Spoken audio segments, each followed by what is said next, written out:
Olá, eu sou o Jojo Eu sou a Mimi. e esse é o Jojo Low Carb, um canal sobre nutrição low carb muito informativo e Divertido! a gente está fazendo uma live aqui, começando uma live que a gente vai fazer sobre hierarquia dos estudos científicos, que é uma coisa bem interessante, bem importante, mas que a maioria das pessoas nem se dá conta disso, né? A gente vai fazer uma live com o Júlio Santana, nutricionista, já entrou aqui, ó. Inclusive, vamos chamar ele. Pede pra chamar aí, Júlio. Eu não sei como é que faz pra chamar sem você pedir. Ah, aqui apareceu. Solicitação. Vamos ver.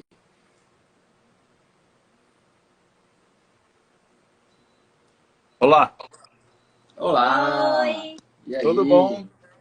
Tudo Tudo bem, Tudo? Midori? bom? Tudo bom, Tudo Jonatas? bem? Tudo bom. E aí? Tudo bem? Como é que tá? Tudo bacana. Muito quente aí? Não, até que tá bem agradável. Tá bem Ah, chuvoso o tempo, né? ah, Tá chovendo bem, tá bem ah. agradável. Ah, tá. Deixa eu abaixar um pouquinho aqui. Vamos ver se Deixa eu vai. mandar uns aviãozinhos aqui, Manda Jonatas, aí, manda aí. Deixa eu enquanto a mandar gente começa, né? uns aviões também, né? Dar os Pra, aviãozinhos que dá pra certo. a galera que sempre vê os stories. Mandar Tem uma aqui, galera demora que um sempre tá nos minutinho, mas stories fica bom. aí. Aí, ó, tem uma galera que tá aparecendo a galera aqui pra mim que sempre vê meus stories. Acho que é por isso que ele aparece em cima, assim. Eu não sei Hum. qual é esse filtro que faz, mas aparece aqui para mim muita gente também. É, então. Mandei aqui. Pra mim Eu aparece a galera que gosta de ver os gosto de stories. ver os stories, né? Legal. Porque eu sempre faço bastante story, né? Uhum. Aí eu já falei pra Midori que a Midori vai fazer o papel do público. Assim, Ah, que ela não estiver entendendo, o público não tá entendendo também, né? né? Deixa eu puxar uma Entendeu? luzinha aqui também, para ficar mais claro. Isso. Deixa eu ver como é que faz aqui. Opa, pronto. E tá entrando a galera aí, ó. Patrícia, Raquel, Alana, boa tarde aí, todo mundo. Ótimo. Então vamos lá, Jonatas. Né? Vamos lá, vamos lá. Achei que é legal esse tema, né? Que é a hierarquia das evidências científicas. Porque o que Isso. mais... Eu vi outro dia um meme que falava assim, se você quiser prestar atenção de alguém, né? Hum, Comece com novos estudos indicam que, né? isso, Pronto, aí é. você já chamou a atenção. Né? Aham. E aí, o engraçado desse memezinho era assim, novos estudos indicam que você começar uma abordagem com novos estudos indicam que chama a Ah, atenção. chama a atenção. É sempre assim, né? A gente vê na mídia aí, na internet, estudos indicam que, né? É isso Uhum. aí. Aí tem estudo de tudo quanto é jeito, né? Esse é o problema, né? Esse é o problema. E assim, normalmente querem, só com esse argumento, dizer que algo é verdade. Né? Ah, um estudo Isso. disse tal coisa. Hein? Não necessariamente quer dizer que é verdade. Né? Uhum, Eu acho que uhum. essa live é legal, vai ficar gravada, quem for acompanhar aqui com a gente também, que é só para ter mais um cuidado quando for dar crédito para alguma coisa que comecem para a gente falando assim, ó, o estudo disse isso, então é verdade. Não necessariamente é verdade. Na maioria das Exatamente. vezes não é confiável, tá? E muitas vezes ainda tem que se tomar cuidado com o viés, né, de interesse que tem por trás daquilo que está sendo divulgado. Exatamente, assim, praticamente todos os estudos científicos, se a gente for ler eles todinho, né, que a maioria das pessoas não fazem isso, né, mas lá Uhum. no finalzinho tem um negócio que chama de, como é que é? De, se a pessoa Conflitos tem de algum... interesses, né? Isso, conflito de interesse, isso, Uhum. exatamente. Que é isso, né? Muitos estudos científicos são pagos pela indústria alimentícia, né? Então, a pessoa, o cientista, ele tem que falar ali no final do estudo no conflito de interesse se ele tem algum conflito ali, se ele está sendo pago pela indústria É mais alimentícia. ou menos como fazer um concurso de Misses e ter o pai de uma das concorrentes no júri. Isso, exatamente. Será se tem conflito de interesse aí, né? E, Exatamente. se, Tem muito. e vamos supor que a Miss que ganhou o concurso, que é a mais bonita, no caso lá, pelo quesito de julgamento, é a Aham. mesma que tem o pai no júri. Aí dá para desconfiar também, né? Exatamente. É igual a gente vê, tem alguns estudos pagos pela Barilla, pela Coca-Cola, pelo não sei o quê.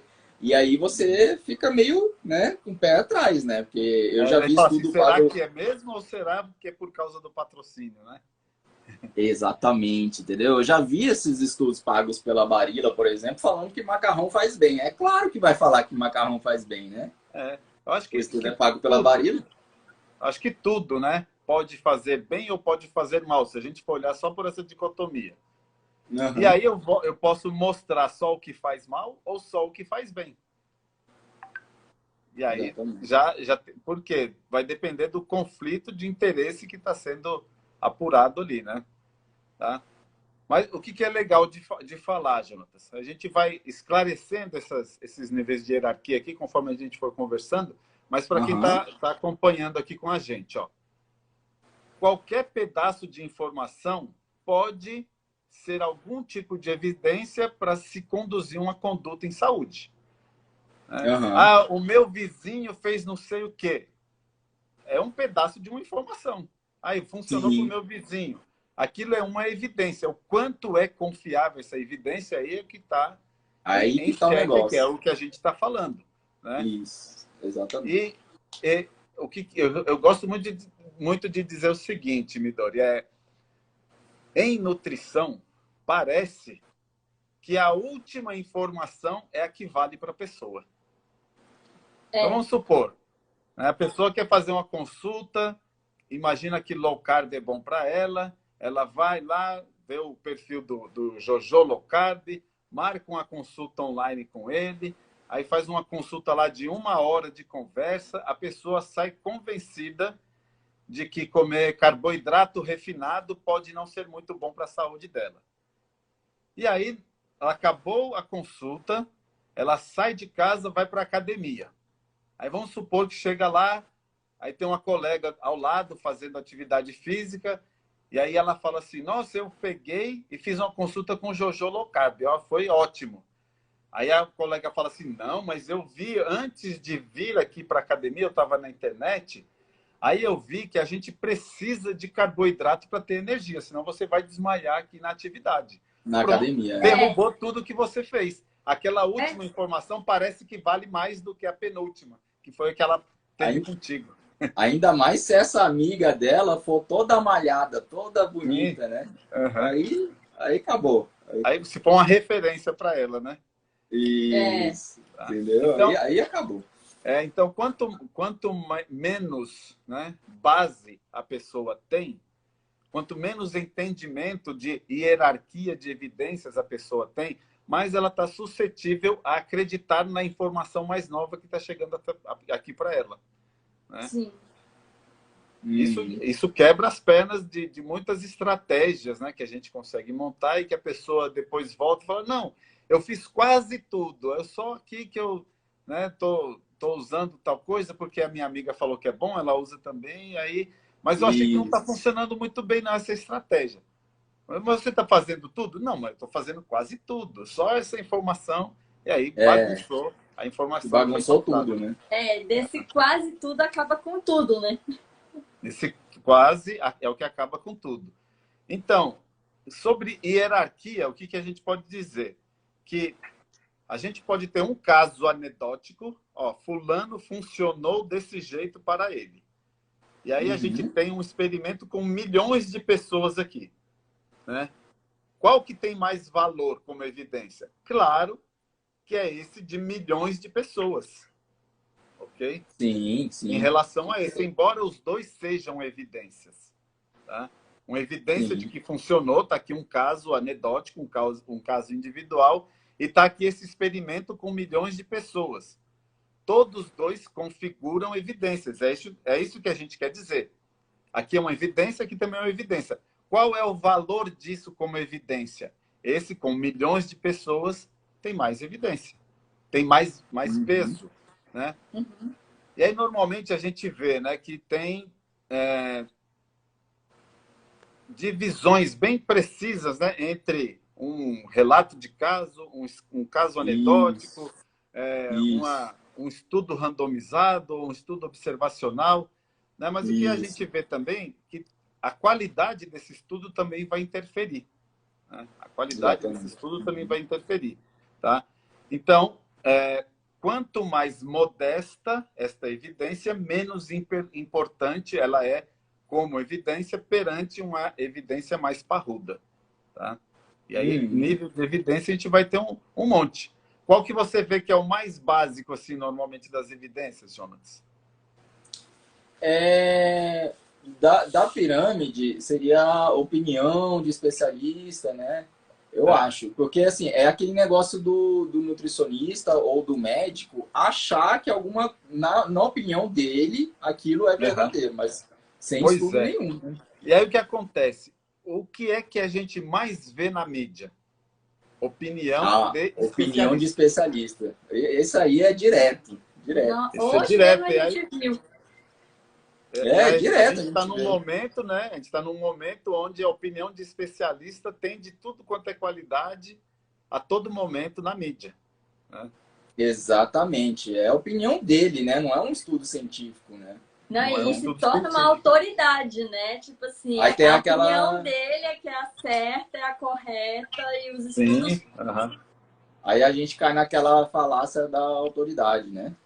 Falácia da autoridade. Por isso que acontece muitas vezes também, que é um recurso, né, que a publicidade utiliza, que é alguém muito conhecido para endossar um produto. Né? Isso. Não Também. necessariamente aquilo é aquilo que está sendo falado, mas o porta-voz importa muito.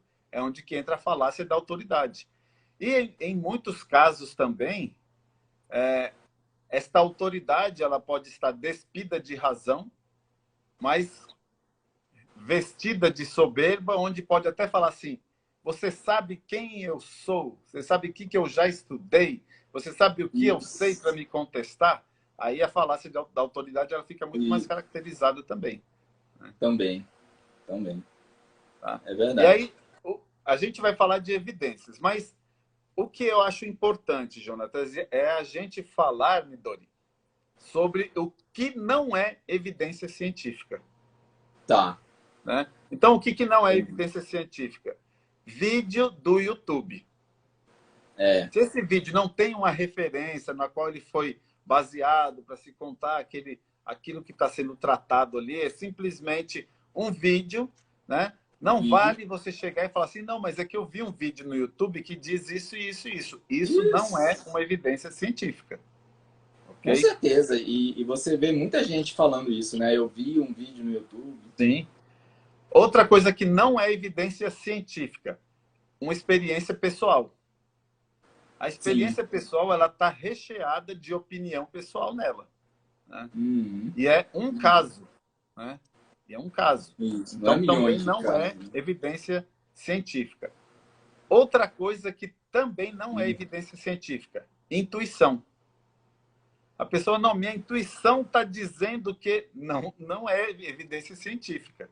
Né? Que nem a pessoa pega assim e fala assim, minha Uhum. intuição está dizendo aqui que se eu comer banha de porco, eu vou aumentar o meu triglicerídeo, porque banha de porco é Aham. gordura. Né?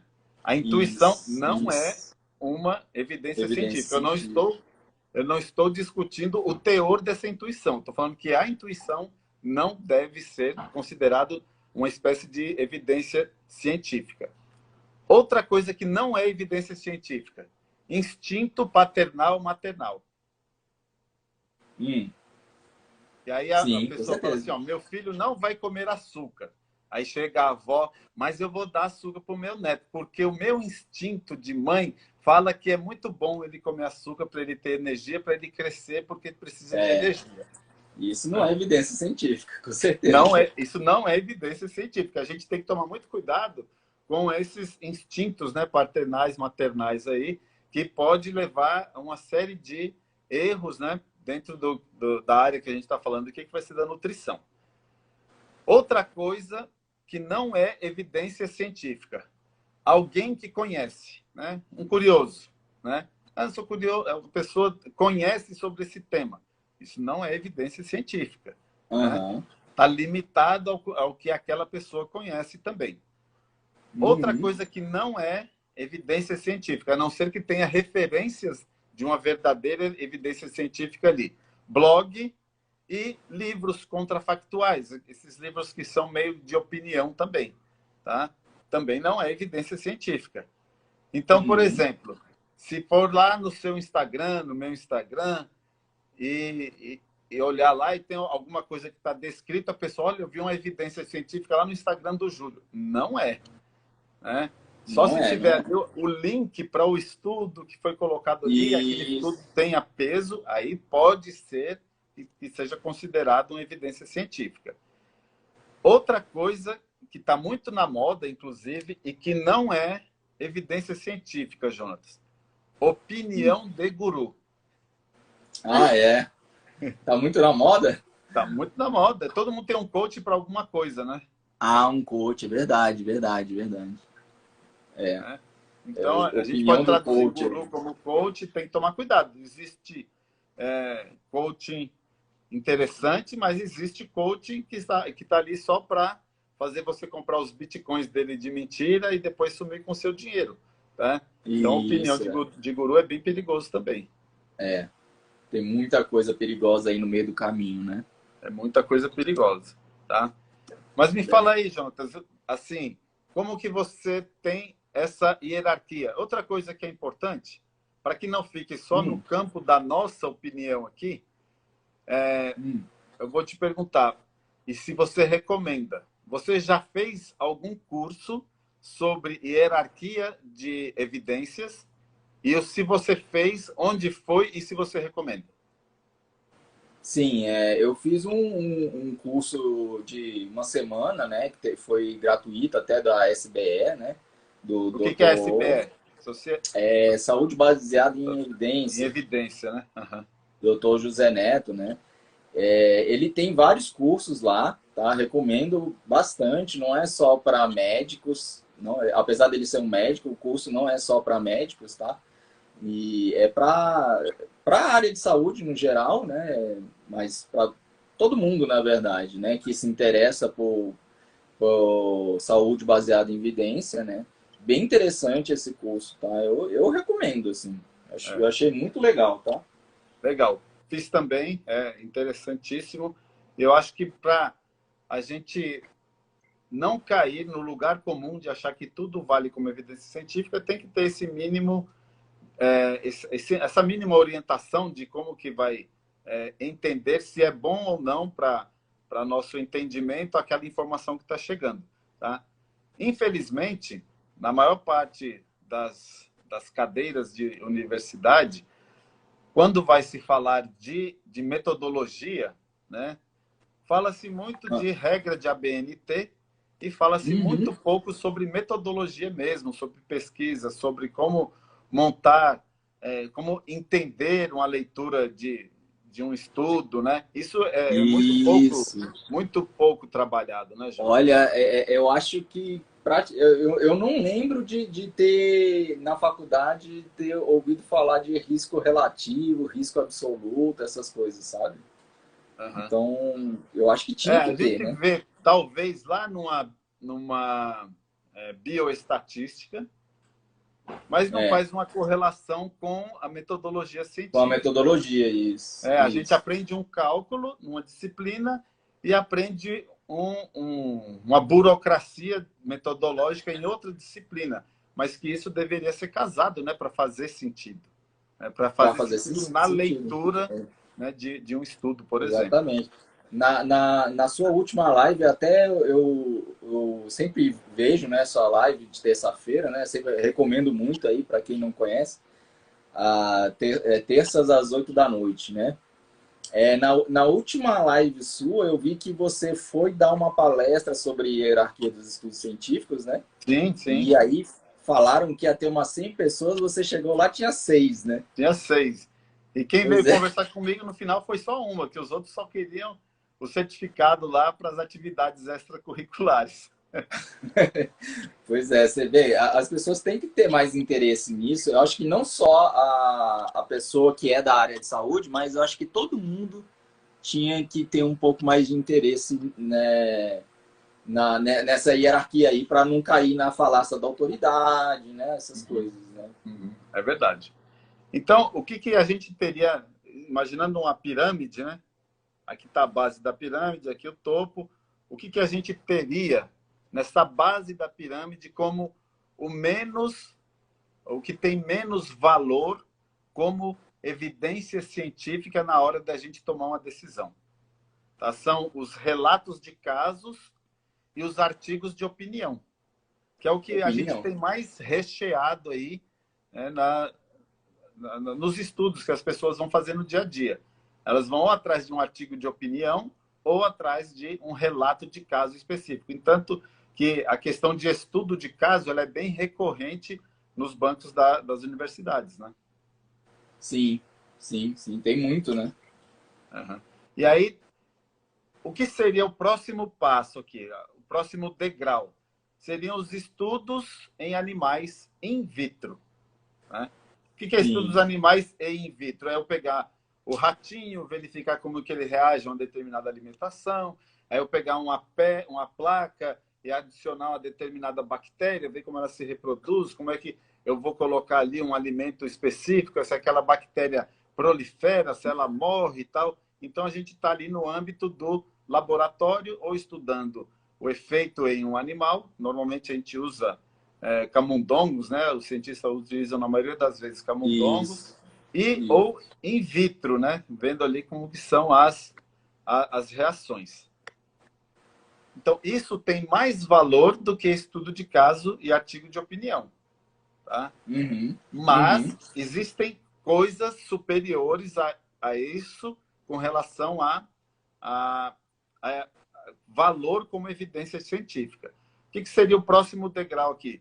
Seria os estudos transversais, né? Onde eu estou falando, verificando um determinado tema, mas aquele dado serve para que eu veja sobre esse outro tema aqui também. Eu posso estar, por exemplo, pesquisando sobre mortes pós-Covid. Mas eu posso pegar e fazer uma transversalidade com algum conteúdo nutricional que esteja envolvido dentro desse tema, né? Eu não estou Uhum. especificamente vendo nutrição, mas eu estou vendo dentro de uma massa de dados que tinha outra intenção e está vendo como que ele funciona para a nutrição. É Uhum. isso? Então, a É, gente teria, de novo, essa evidência. Mas tem coisas que têm evidência melhor, que é o sim. estudo de caso-controle. Como é que funciona esse estudo de caso-controle, Jonas? É um estudo que você separa os grupos, né? Isso, tem um grupo controle, né? Uhum. Isso, e o outro grupo que você que chama de intervenção, né? E esse de intervenção ele pode ser o que tem a intervenção e o que tem o placebo, né? Aham, isso. Tem isso também, né? Isso, é porque é aquele famoso efeito placebo, né? Não sei se as pessoas sabem, né? Que a nossa psique, assim, digamos assim, é tão forte que se você acredita que alguma coisa faz bem, provavelmente pode ser até açúcar ali, pode ser qualquer coisa, água, É, e quando você toma, você vai se sentir melhor, né? uhum. Até tem um caso que um médico conta que ele estava numa festa e a sogra dele começou a passar mal, né? E ele Uhum. foi, pegou uma aspirina, não disse que era uma aspirina, e falou assim: ó, toma esse remédio que resolve aqui o seu caso. Ela tomou e ficou boa na mesma hora, né? É porque ela Isso. estava numa festa onde tinha uma determinada emoção envolvida, aí ela ficou emocionada e aquilo teve algum peso ali naquele momento dela, e quando ele jogou o placebo, funcionou, né? Porque a pessoa só estava sugestionada ali, né? Tá? Uhum. E aí, um outro, qual que é? É o estudo de coorte. Aqui é onde a nutrição deita e rola, né?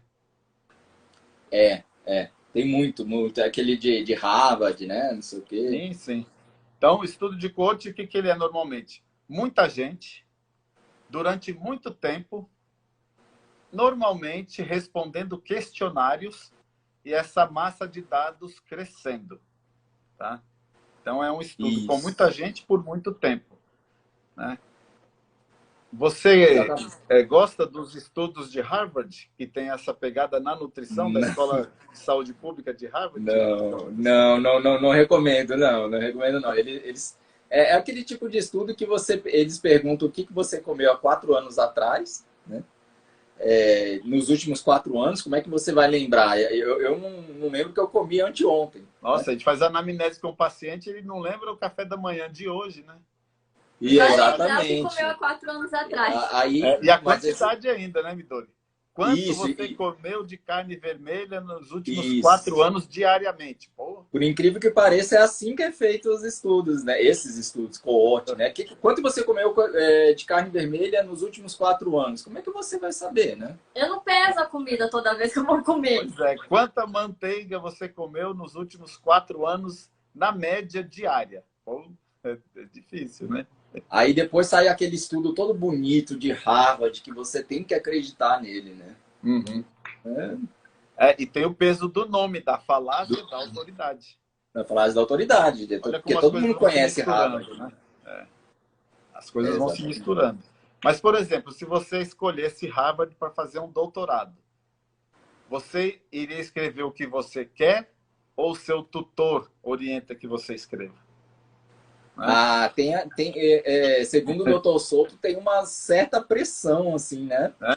Para Uhum. você escrever o que o tutor quer, né? Pois é. E aí você quer publicar.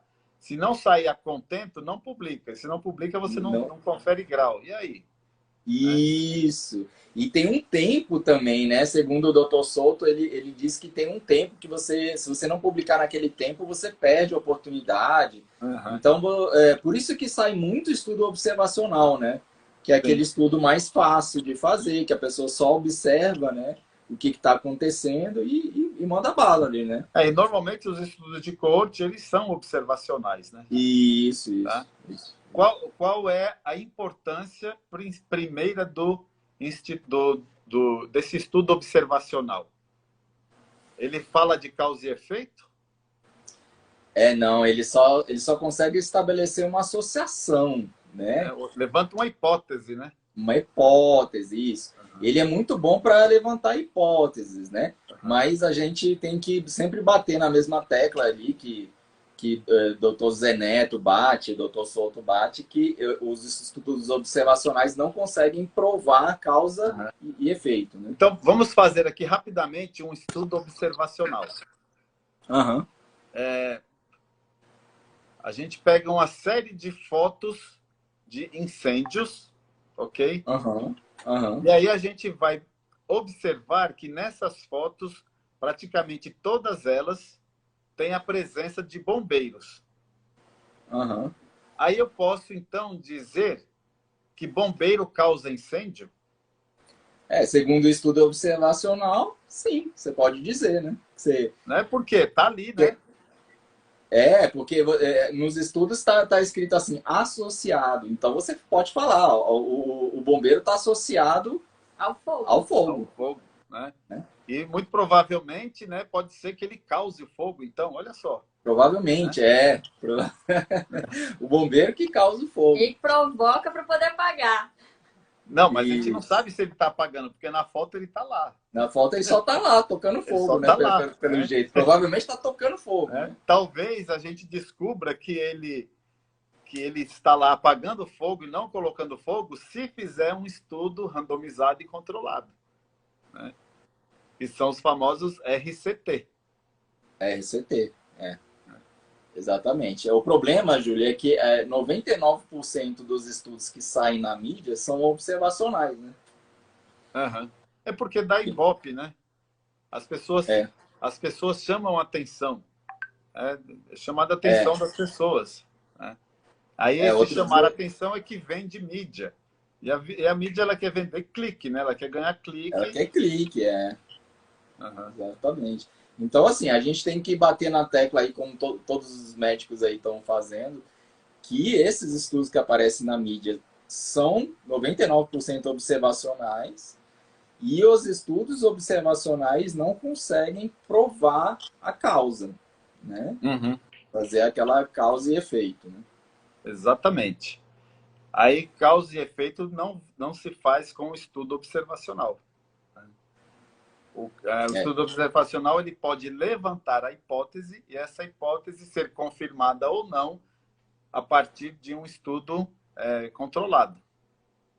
nesse curso que eu fiz com o Dr. Zé Neto, ele até citou dois observacionais bem famosos que são absurdos, assim, para a gente ver que é absurdo, mas tem gente que ainda acredita, né? Que é aquele, tem um do sorvete que está relacionado ao ataque de tubarão, né? Uhum. Então, na Austrália, fizeram um estudo que quanto mais as pessoas tomavam sorvete, maior era o ataque de tubarão. Ai, Mais, ai. mais ataques de tubarão aconteciam, né? Isso, mais ataques de tubarão aconteciam. Isso é um estudo observacional, né? E tinha outro lá também que era um gráfico assim com países, né? Sim. E quanto mais prêmio Nobel tinha e quanto mais chocolate comia, sabe? Era um Comia. gráfico assim, né? Então quer dizer que Então, comer muito aí o que o chocolate estudo... deixa as pessoas inteligentes. Isso, aí o que aconteceu? Aparecia lá em cima, assim, Suíça. É o país que tem mais prêmio Nobel e é o país que come mais chocolate. Então, isso, Uhum. o estudo diz que se você come chocolate, você fica mais inteligente. Né? Não precisa investir em políticas públicas, não precisa investir em educação, não Não, é só dar precisa investir em chocolate. boa alimentação, é só comer chocolate, né? Então, isso é um estudo observacional, né? E as pessoas acreditam, né? Nessas É coisas. verdade. Então, o estudo clínico randomizado, ele é capaz de sugerir fortemente relações de causa e efeito. Né? Relação de causa e efeito. Isso, exatamente. Então, a gente foi passando aqui, degrau a degrau. Depois a gente faz uma revisãozinha. Mas, e no topo das evidências, o que a gente tem, Jonas? É aquela revisão sistemática, né? Que é uma revisão de estudos randomizados, né? Uhum. Então, a Pega gente pega vários. vários, Isso. e vai ver se eles falam a mesma coisa ou em que pontos divergem, como que é isso? Isso, exatamente. É o maior nível de evidência, né? Uhum. Ótimo. E você, no dia a dia, você presta atenção mais nas evidências ou você presta atenção mais no que a mídia conta que está aparecendo aí como algo relativo? Eu presto atenção mais nos estudos randomizados, né? Mas qual que é mais fácil de você ler e entender? É o que a Sim, a mídia mídia, diz, né? né? É, A que é uma mídia. A informação bem mídia você vê rasa, né? mais, né? Uhum. Exatamente. Assim, eu nem procuro, eu nem ver estudos pela mídia, né? Sinceramente, eu procuro nem ver os estudos pela mídia. Eu prefiro procurar eu mesmo, né? No PubMed lá, se eu tô com uma dúvida de alguma coisa, eu vou lá e vejo se tem algum estudo randomizado. Muitas vezes não tem, né? Esse é um Uhum. problema. Né? Aí, Então é isso. Quando não tem um estudo randomizado, qual é a evidência que você vai dar mais valor quando não tem um estudo randomizado? então, para isso que serve mais os observacionais, o coorte, né? Se eles falam que existe uma associação, é uma hipótese, né? Então, assim, pode ser feito um estudo randomizado sobre isso. Agora, se o observacional fala que não tem associação, então, muito provavelmente, nem precisa Não fazer o precisa. estudo randomizado, porque não tem associação, não vai ter causa, né? Uhum. Uhum. Entendeu? Então, vamos ver assim. Você tem uma série de estudos, né, já com meta-análise, revisado, que mostram uma realidade. Isso. Depois dessa meta-análise, surge, por exemplo, um estudo de coorte falando o contrário. Eu devo acreditar nesse coorte? Não, não, Não. né? Não, E é o que a acontece gente muito, mais né? vê, né, Jonatas? Acontece muito. Acontece muito sobre colesterol, por exemplo, né? Tem aquele estudo randomizado falando que colesterol da alimentação não influencia, não provoca eventos cardíacos, por exemplo. Mas mesmo assim continua saindo na mídia os observacionais, né, sobre isso. Uhum. E por que será, assim, eu fico pensando, por que será que a mídia dá visibilidade para esse estudo que já tem algo mais importante do que ele publicado, né? Será que a mídia dá visibilidade porque não sabe fazer esta hierarquização das evidências ou da propagação, né, ou da vitrine para esse estudo que tem uma evidência inferior que pode dar clique para ela? Eu acho que a mídia ela sofre influência do money, né, do dinheiro. Por quê? Porque interessa, né, a indústria alimentícia que paga, né, a mídia, né? Então, se for um estudo interessante, normalmente o estudo interessante é aquele que promove aí alguma coisa que a indústria tá vendendo, né? Tipo, carboidratos refinados, essas coisas, né? Estatinas, né? Não só a indústria Estatina alimentícia, mas a farmacêutica também, né? é a farmacêutica também. A estatina é o remédio mais vendido, né? Eu acho que é o mais lucrativo do mundo, a É o estatina. mais prescrito, né, no mundo, né? Exatamente. Uhum. E aí, então, assim, a gente vai ver, né, uma coisa muito importante que foi criada para alimentação, para nutrição, que é baseada em evidências não muito fortes, né, que são as diretrizes nutricionais, que cada país tem a sua, né? Mas Isso. todas elas são mais ou menos, né, baseadas na pirâmide alimentar, né, que, por exemplo, na Europa já tem 10 anos que aboliram a pirâmide alimentar. Só que, por Aham. exemplo, aqui com a gente, ainda hoje, ela é tema dos bancos universitários, né? A pirâmide É. alimentar, aquela composição básica com carboidratos, né, ainda é presente Ainda nos o povo bancos acredita, né, escolares, meu né? Deus? O povo O povo acredita. ainda acredita, até hoje. É porque Né, nessa. ela é muito tentadora, né, para a gente adotar. Porque ela é bem organizadinha, você tem uma relação visual ali, ela é mais ou menos o que a gente, na média, ali, come no dia a dia, né? Então, a gente se enxerga naquela pirâmide. Essas pirâmides vão traduzir as diretrizes que a maioria dos países adotam, ou quando não adotam, vão pegar como uma referência lá a diretriz nutricional dos Estados Unidos, né? Que a gente sabe que também é recheada de vieses aí, tá? Exatamente. Esse é um problema sério, né? É. Você vê, por exemplo, na última live sua também, alguém perguntou para você de quanto de sal devemos comer por dia, né? Uhum. Aí você falou de 8 a 11 gramas, não foi? Sim, Isso, né? 8 Mas 8 a 11 essa não gramas é a de diretriz, sódio, né? né? De De sódio ainda. sódio. E é muito De mais de sódio. sal, né? Que é muito mais de sal, né? Mas, e a diretriz não fala isso, né, Júlio? Não Fala, fala isso. Ela limita ali a fala 3 gramas, com muito cuidado, inclusive, né? isso. Com muito cuidado. Muito Uhum. cuidado. Pode fazer mal, sal, né? Aquela coisa. É. Então, o que eu queria fazer agora, Jonatas? Hum. Queria que a gente encaminhasse a nossa conversa para falar de diretrizes, né? Já que a gente falou de hierarquia. Então, eu vou Aham. tomar a liberdade de ler aqui, Eu vou tomar Tá. a liberdade de ler os Tá. degraus que a gente foi subindo e hierarquizando o que é mais importante como evidência científica, tá? E aí a gente faz essa revisãozinha em 1 minuto e aí a gente vai falar de maneira crítica com relação a seguir ou não seguir, adotar ou não as diretrizes nutricionais que a maioria das entidades de saúde tendem a recomendar para a gente, tá bom? Uhum. Então, Uhum. o que a gente teve? Ó? Nas hierarquias, a mais rasa, né, é a opinião pessoal. Vou tomar a liberdade de ler aqui. A evidência que Isso. tem menor valor. Afinal, opinião todo mundo tem. E o papel É, aceita qualquer coisa. qualquer coisa. Quando, porém, não há outros dados na literatura médica, aceita-se a opinião de um especialista como evidência provisória. Né? Aham. Então, aqui é a opinião Provisório. pessoal. Relato de caso.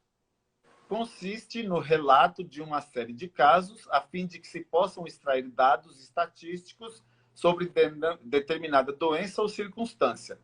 Qual a idade média das pessoas com aquela doença, qual o sexo, a etnia das pessoas, tal. Dá para se Aham. tirar alguma coisa disso, alguma indicação, tá? Por exemplo, se a gente vai falar de vertículo no intestino, tá? A Uhum. gente vai ver nos relatos de caso que é uma doença que está muito mais associada à velhice, não à juventude. Né? Uhum. Então, aí serve para a gente ir tendo essas divisões, assim, mas vale muito pouco também como evidência. Não quer Aham. dizer que não tenha um cisne negro nessa história, porque tem. Né? Não é vaticinar, é só a partir de 59 anos, 10 meses e 5 dias é que vai ter divertículos inflamados, por exemplo. Tá? Aham. Outro degrau, estudo de caso controle. Então, o investigador ele pega um grupo de pessoas com determinada doença e compara com outro grupo de pessoas que não tenham a doença. Então, é aquilo Isso, que a gente estava isso. falando do caso controle. Esse aqui é o controle, não tem a doença. Esse aqui é o que tem a doença. Como que vamos diferenciar esses dois? Né? Então, já Isso. tem um nível de evidências, de qualidade de evidência um pouquinho maior do que o Um pouquinho relato de maior. caso. É. O próximo degrau, depois do caso controle, são os estudos ecológicos. Então, o que é o estudo ecológico? É aquele nos quais comparam-se populações com diferentes características. Por exemplo, Aham. o risco de infarto entre dois países diferentes. Tá? Então, eu só estou comparando as populações, esse tem mais risco, esse tem mais risco. É este nível de evidência relativamente fraco que levou à conclusão equivocada em 1953 de que gordura na dieta causava doença cardíaca. Tá? Do Anselkis, né? Anselkis Do lá. Ansel Keys, né? Isso. Que, na verdade, assim, alguns estudos, né, alguns jornalistas investigativos, aí, eles já apontam, né, que a, a, a culpabilização das gorduras, né, especialmente a gordura saturada, nesta Uhum. época, ela muito provavelmente serviu como uma cortina de fumaça, literalmente, aos malefícios que o cigarro causava nas pessoas. Né? Aham. Então, as pessoas começaram a ter mais acesso a cigarro, o cigarro virou algo que ganhou Os médicos uma fumavam proporção muito atendendo, né? grande, até os médicos fumavam, os médicos receitavam cigarro para as mulheres Receitava grávidas. cigarro, Né? né? E aí, Olha isso. havia um interesse muito grande, né? Neste negócio, nesse money, como você diz, né? E aí a gordura serviu como uma cortina de fumaça para manter o consumo de cigarro, prolongando-se aí por mais tempo. Uhum. É. Outro nível, então, a gente falou dos estudos de coorte. Então, no qual se obtém dados, exames, questionários, etc., de um grande número de pessoas e os acompanha por vários anos a fim de identificar quem desenvolve doenças de forma a identificar possíveis fatores de riscos no passado. Então, a pessoa que desenvolveu tal tipo de câncer agora, qual teria sido o comportamento dela lá no passado que pode estar associado a isso para que as pessoas que estão no presente hoje, naquele mesmo timing do passado, tomem o cuidado de não ter o mesmo comportamento para que no futuro não venha a ter esse determinado tipo de câncer, né? Também, né, quando a gente não tem nada mais importante, ele é superior a esse comparativo entre populações, tá? Aí tem um estudo de coorte, que é onde impera ainda hoje, né, o que o Dr. Souto fala, a zona livre de evidências, que é a nutrição. Tá? Exatamente. As observacionais. Nutrição, infelizmente, ela é não somente observacional, Jonatas, mas era ainda uma ciência muito carregada de dogmas, né? E que quando você confronta esses dogmas, você tende a ser ridicularizado, ser execrado, ser tratado como um pária pela maioria dos colegas, né, que estão ali sempre ratificando o discurso que vem sendo colocado aí nos últimos anos, né? Então, acima desse, a gente tem o ensaio clínico randomizado. O ensaio clínico randomizado é o padrão ouro da evidência, no qual um grande número de pessoas é randomizada. O que é randomizada? Sorteio. Os grupos são sorteados para 2 ou mais grupos. Então, elas são separadas em grupos por sorteio. Em geral, um grupo é submetido a uma intervenção, um remédio, uma dieta que seja, e o outro serve como controle. E o sorteio garante que os grupos sejam semelhantes em tudo, menos na variável testada. Tá? Então, os grupos aqui, vamos supor, 30 pessoas nesse grupo e 30 nesse, vão ter uma idade parecida, vão ter nível social parecidos, vão ter consumo de alimentos parecidos, vão ter uma vida muito parecida em termos de grupo. E aí, um vai ter uma intervenção, outro não vai, e aí vão se medir as diferenças, que muito provavelmente essas diferenças foram potencializadas pela intervenção que foi feita. Tá? É muito legal. Né? E muito aí, legal, se a gente faz isso... Como é, Jonas? Para diminuir os vieses também, né? Para diminuir os vieses também. E aí, quando a gente tem muitos desses ensaios clínicos, e aí a gente vai comparar esses ensaios clínicos referentes ao mesmo tema, aí é que a gente vai ter o ensaio clínico randomizado, né? que dentro desse ensaio, que é o único capaz de sugerir fortemente relações de causa e efeito. Aí, quando eu junto vários ensaios clínicos randomizados, a gente vai produzir a revisão sistemática de ensaios clínicos randomizados. Tá? Inclusive, existe uma revisão super parruda, né? Já é de 2012, se não me engano, 2013, onde a gente tem uma centena, né, de referências de cruzamentos de ensaios clínicos randomizados que mostra a eficiência, por exemplo, das dietas de baixo carboidrato no controle dos níveis glicêmicos das pessoas, né? Então, melhora o nível glicêmico e tem como efeito colateral a redução de peso pelo emagrecimento. Então, isso tem revisão sistemática que fala isso. E aí eu te pergunto, tendo uma revisão sistemática que fala isso, por que eu tenho que dar crédito a uma opinião de um especialista que diverge disso? Exatamente. Isso aí me lembrou, semana passada eu falei com minha mãe, estava na casa da minha mãe, ela falou assim, eu ouvi no rádio que alguma associação médica, não lembro do que era, de obesidade, falou que ia entrar na justiça contra pessoas que promovem dietas radicais. Ela falou assim para mim, toma cuidado, sabe? Foi, parece uma médica que falou sobre isso. Falando, né? E aí, para tomar cuidado, porque essas dietas muito radicais, entendeu? Para entrar na justiça, porque... Que entrar na justiça contra essas pessoas, sabe? Agora, eu não entendi, eu não sei se a médica que falou da low carb ou foi minha mãe que achou que seria. Mas assim, para servir como jurisprudência, né? Já que a pessoa vai entrar na justiça, vamos supor que ela estivesse falando de dieta de baixo carboidrato. tá? Uhum. Para servir como jurisprudência para uma futura contenda jurídica, né? Jurídica. Uhum. A gente já tem uma jurisprudência, que é todo o processo do professor Tim Noakes, que ele enfrentou na África do Sul, né? Uhum. Processo esse que é o pano de fundo do documentário da Pílula Mágica, né? Uhum. Uhum. Então, para quem não assistiu, assista, pessoal. Assista. A Pílula Mágica. É um documentário muito bom, né? Para quem já assistiu, assista de novo com novos olhos, né?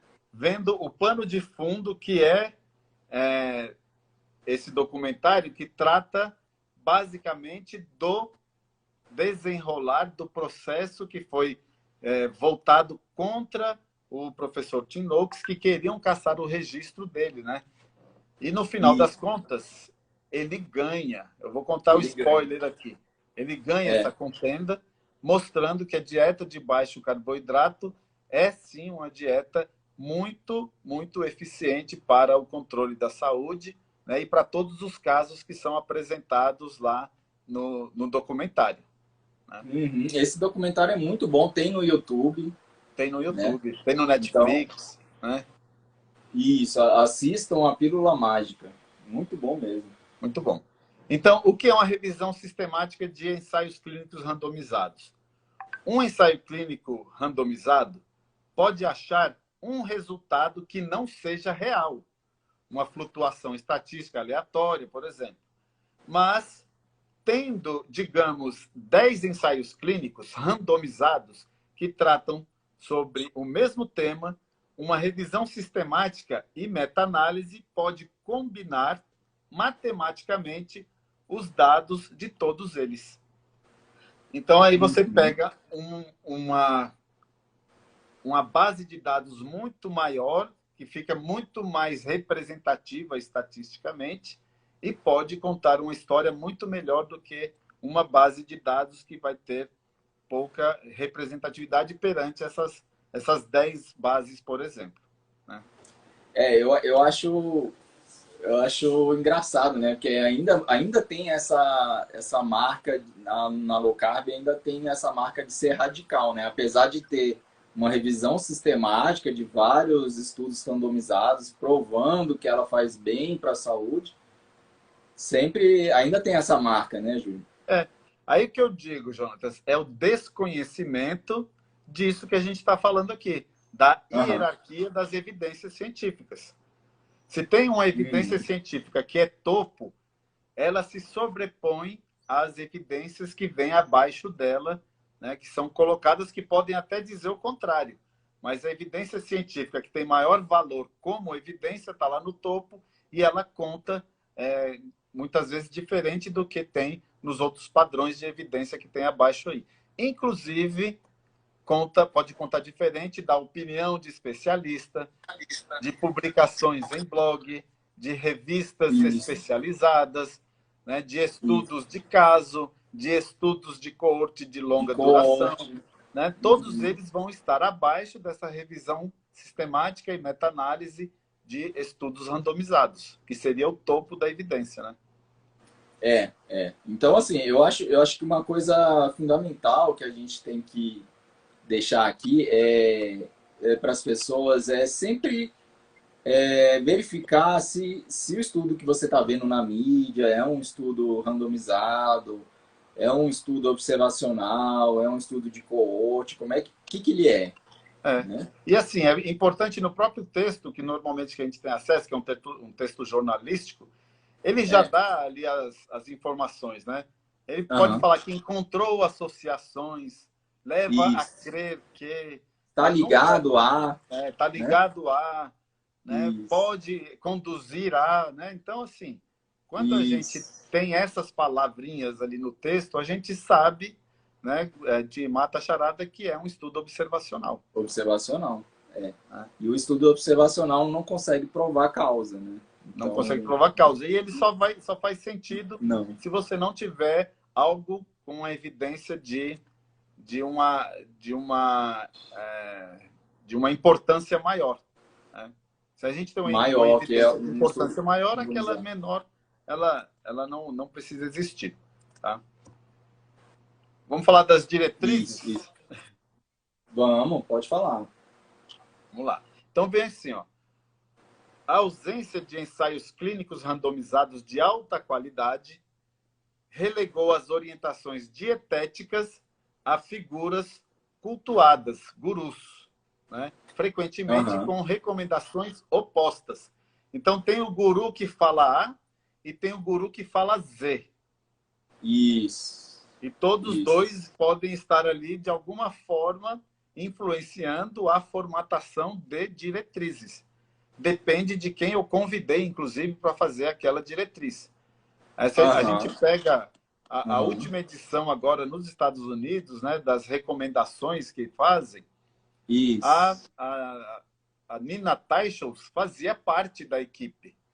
Só que ela foi o tempo todo, segundo ela conta, né, voto vencido.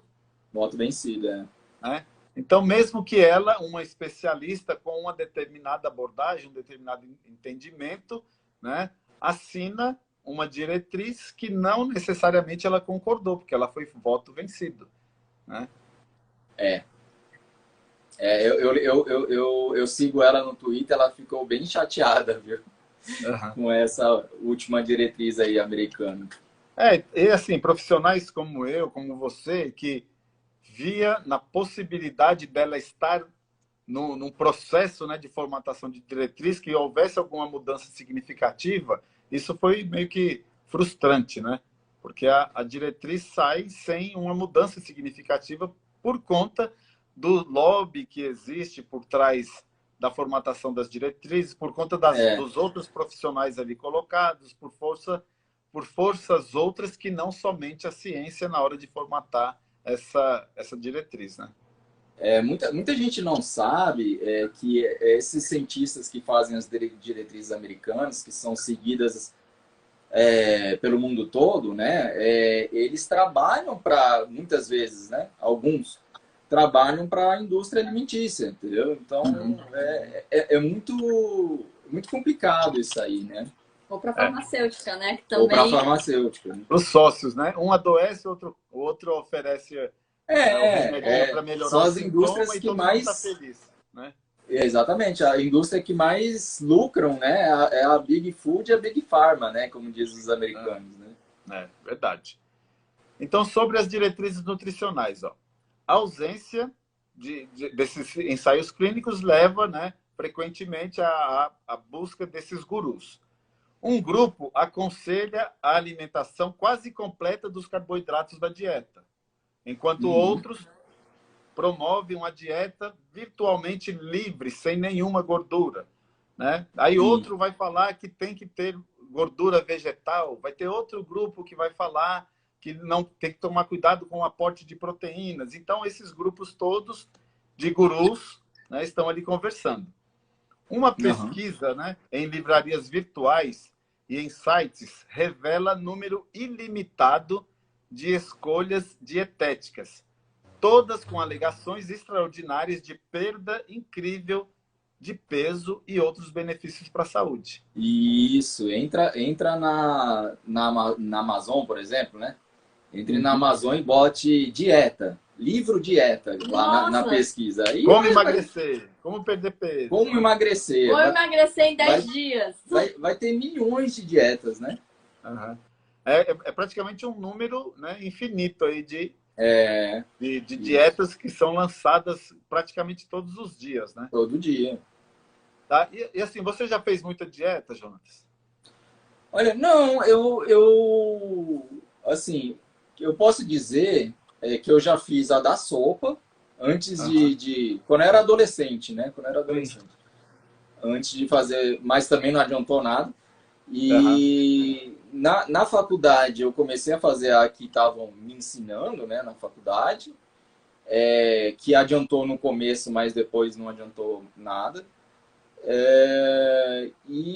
E depois eu já parti para... eu fiz a do Can. Fiz a do Can, que já era quase uma low carb. É uma low carb.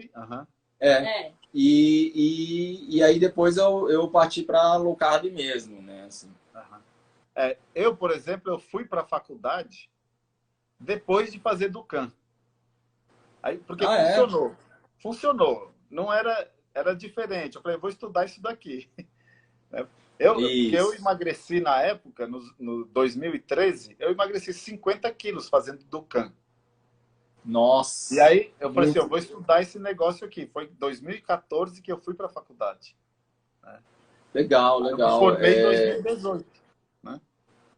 Você chegou a quantos quilos no máximo? 183. Nossa! Bastante, hein? Perdeu bastante. 50 quilos na Ducan. Foi 50 quilos na Ducan. Tá? Nossa! Muito peso. Coisa. Muito peso. Muito peso. Então, muito peso. Aí o que a gente vê? Na maioria das vezes, se a gente vai parar para dar uma estudada, dietas, né, intervenções dietéticas que levam a perda de peso considerável, né, são as dietas de baixo carboidrato. Tá? E também, além da perda de peso, elas levam a um controle da homeostase do organismo. Dos lipídios, né? Dos lipídios, dos níveis pressórios, dos níveis de outras taxas no organismo, né? Que vão para um patamar de normalidade. Então, não se trata somente de perder peso, porque perder peso se perde com déficit calórico. Sim. E dá para fazer déficit calórico comendo qualquer coisa, desde qualquer coisa. Pouco. Né? Qualquer coisa. Mas o interessante da low carb é que é a abordagem de comida pouco processada, que é a prescrição que tem na diretriz nutricional brasileira. Tá? Ótimo, que eu acho ótimo. Que a grande indústria do alimento fica doida para derrubar esse guia brasileiro, porque ele não recomenda alimento industrializado, né? Outro dia a Coca-Cola saiu aí em algum lugar, não lembro onde, que a Coca-Cola estava falando que isso aí prejudica muito as indústrias. Né? A Nestlé também, né, tem um ativismo muito grande em cima de lobby para tentar mudar essa abordagem do guia brasileiro. Até porque, vamos pegar um exemplo. Ó. A gente pega o guia inglês. Né? O guia britânico, ele preconiza que deve ter alimento de origem vegetal. Tá. E aí, se você pega o óleo de soja, é vegetal, e você pega a batata, é vegetal. Então, se você faz batata frita, está dentro da diretriz. Olha que interessante. Se você come, por exemplo, um chocolate vegano, vegetal. Está dentro da diretriz ali também. Né? Então, a gente tem aqui, ó, haveria muito menos interesse em dietas de moda. O que é dieta de moda? É um remedinho, é comer ser monoalimento, sabe? Que a gente vê de vez em quando que estoura aí na mídia pessoas que chegam a óbito, né? Porque fazem uma abordagem totalmente maluca. Então, haveria menos interesse nesse padrão de dieta maluco, né? E em estudos científicos de má qualidade, se a pesquisa na área da nutrição incluísse mais ensaios clínicos randomizados, adequadamente desenhados e conduzidos, mas poucos existem. Tanto que a maior referência que a gente pega aqui, que é o estudo de Harvard, é uma coorte de longa duração, que não quer dizer muita coisa, levanta hipóteses meio estranhas aí para outras evidências de maior peso que a gente tem, né? Sem contar que você, como diz lá o Dr. Souto, você pode massagear os números, né? Sim. Ou torturar também, né? Pode torturar os números, também. Né? Para eles falarem o que você quer que eles falem, né? Então, o que acontece? A gente acho que tem que cada vez mais dar visibilidade para esses dados vindos de meta-análises. Né? A gente tentar cada vez mais montar recomendações dietéticas baseadas em evidências com qualidade, né? Como a gente exige de qualquer outra área da medicina.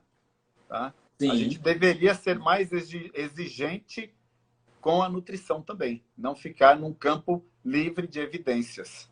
Ok? Eu acho... É por isso que a gente está fazendo, né, essa live, que é muito importante também para os profissionais de saúde, né? saberem essas diferenças, porque muitos profissionais eles não sabem muito sobre essa diferença da hierarquia, né? Por que um estudo randomizado ele é melhor que um estudo observacional. Então, assim, não só o profissional de saúde, mas eu acho que isso afeta a todos, porque a nutrição afeta a todos, né? Sim, afeta a todos. E aí, só para a gente encaminhar aqui, ó, o que já existe evidência, por exemplo, né? Existe evidência sólida de que a gordura na dieta não tem relação com as doenças cardiovasculares. A gordura saturada, a gordura de origem animal, a gordura monoinsaturada, já tem evidência. Então, não tem que questionar com um estudo observacional que fala o contrário, porque já tem uma evidência que mostra que isso não acontece.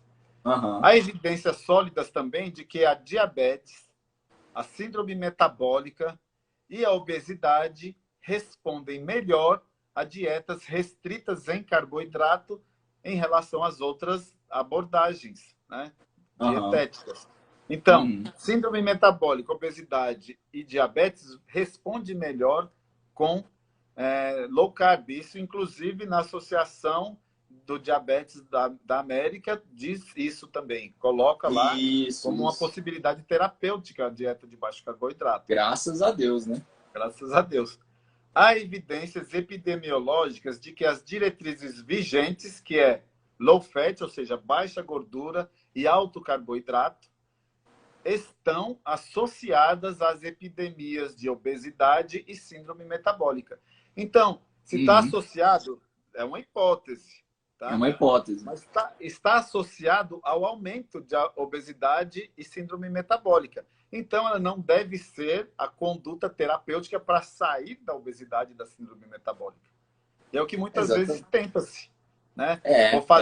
Vou tentar fazer a remissão, né, daquela patologia utilizando o que está mostrando aqui que causou aquilo, né? Eu lembro daquela frase, a famosa frase aí que dizem que foi o Einstein que falou, né? Que você continuar fazendo a mesma coisa que você fazia antes e querer uma mudança é um sinal de loucura, né? Essa frase é famosa, né? Isso. Você não vai conseguir resultado diferente fazendo do mesmo jeito como sempre fez, né? Exatamente. E naquele livro da Nina Tachos que você citou, né? O livro dela, né? o Gordura Sem Medo, né? Tem um gráfico que mostra, né, bastante isso. Assim, na década de 80 começa a obesidade a aumentar assim, incrivelmente, né? E foi nessa época ali que começaram a demonizar as gorduras da natureza, né? Da natureza. E que se introduziu a gordura de grão e semente, né? Isso. Como salvação aí do poliinsaturado. Então, os medos mitológicos relacionados a dietas de baixo carboidrato, o medo de doença renal, o medo de sobrecarregar fígado, o medo de tirar cálcio dos ossos, o medo de diminuir massa magra, eles já foram todos desmentidos pela ciência. Então, há evidência que desmente isso também. Né? Então, a gente vê que a pirâmide nutricional, a pirâmide alimentar, ela não faz muito sentido. Não. Né? Por conta da maneira que ela foi feita em base de evidências fracas. Se eu fosse fazer uma pirâmide, eu botava as carnes embaixo, né? Com certeza. Seria a maior parte. Seria o principal. A fonte de proteína animal seria a principal fonte de nutrição, né? Isso. Seria a principal fonte de nutrição. Vamos divulgar mais essas novas abordagens aí em forma de desenho de pirâmide, né? Isso. E outra coisa que é legal a gente citar é que em 2016, mais ou menos de 5 em 5 anos, a diretriz americana muda, né? A de 2016 já tirou aquele negócio de máximo de 10% de gordura saturada. Então, desde 2016, nem a diretriz americana que sofre influência da indústria alimentícia não fala mais isso. Né? E outra também, da American Heart Association, eles também já tiraram a referência ao número do colesterol total como algo prejudicial ou perigoso para a saúde. Uhum. Né? Mas ainda hoje a gente encontra muita gente que entra no consultório médico e sai lá com um pacotinho, né? Estatina, metformina e um remedinho para o sono. Né? Impressionante. Isso, Parece que quando você faz 60 anos, você ganha o pacotinho ali. O pacotinho. Para poder continuar vivendo, né? Às vezes você tá com um colesterol ali de 180 e já tá tomando, né? Já tá lá porque é prevenção. Prevenção. Isso. Né? É o que vai acontecendo. Ok? É complicado, né? Complicado. Mas eu acho que é isso, Jonathan. Acho que a gente conseguiu cobrir, né? Não sei se tem alguma observação que a Midori que vai dizer aqui. Você falar. Eu não tem alguma dúvida? Não? Se alguém tiver alguma dúvida, aí agora é a hora de perguntar aí hora de perguntar. Então, assim, é importante prestar atenção no que fornecem para a gente como informação e sempre ser cético, inclusive quanto a mim, ao Jonatas e a Midori aqui.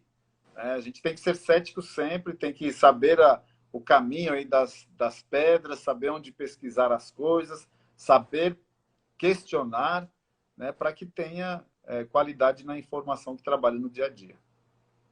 É não usar uma fiseira de burro, né? Aqui, questionar. Sem o antolho ali, né? A Carla fala aqui, eu conheço muita gente de 40 anos com esse pacotinho. Né? Que é Isso. A estatina, a metformina, um remedinho para pressão e mais um para dormir. Quatro remedinhos.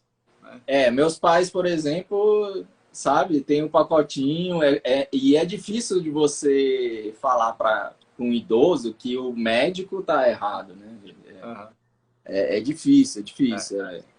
A gente tem que bater palmas para aquele trabalho que a Maria Vitória Abreu, né, fez com os pais dela, né? Isso. E aí ela conseguiu convencer ali que ela tinha os pais adoecidos, né? E conseguiu trazê-los para o lado da força, né? Da força. Exatamente. Eu lembro que o pai dela ele não conseguia sentir cheiro. E aí, em meses, né? Poucos meses, 1 mês, 2 meses. Tempo. Ele já sentia o cheiro, né? É incrível, né? É incrível. Muito bem.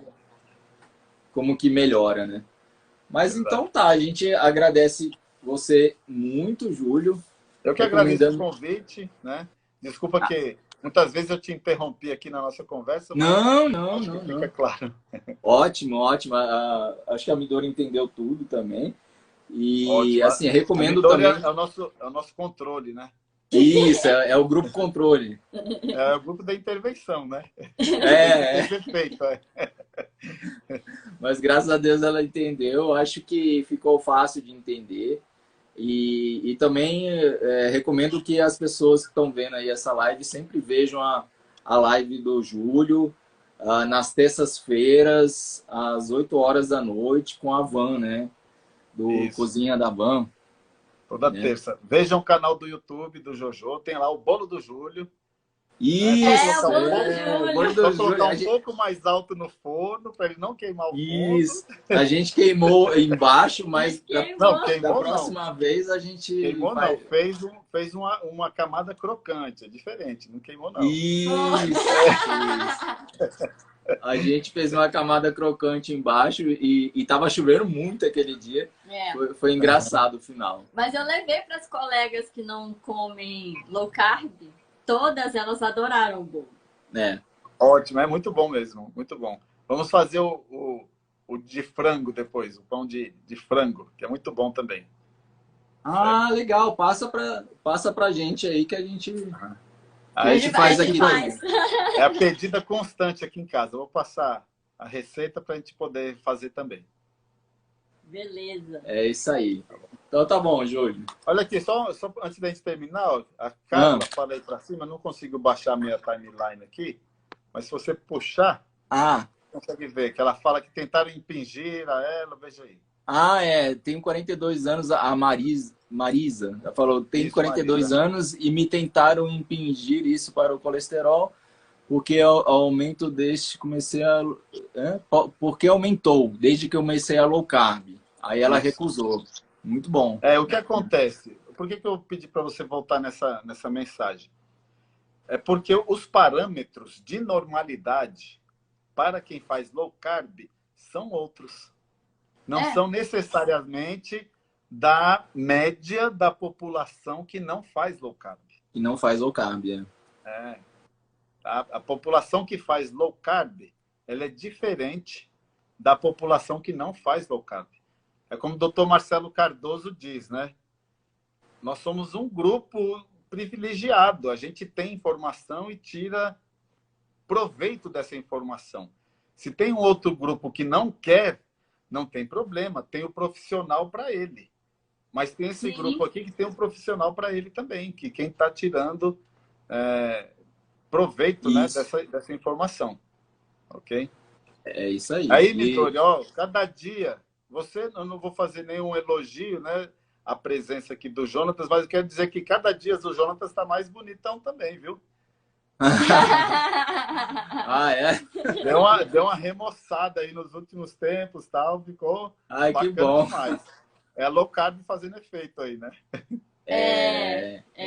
Com certeza. E você, assim, a gente que faz low carb, a gente percebe essas coisas, né? Tem 6 anos que eu faço low carb.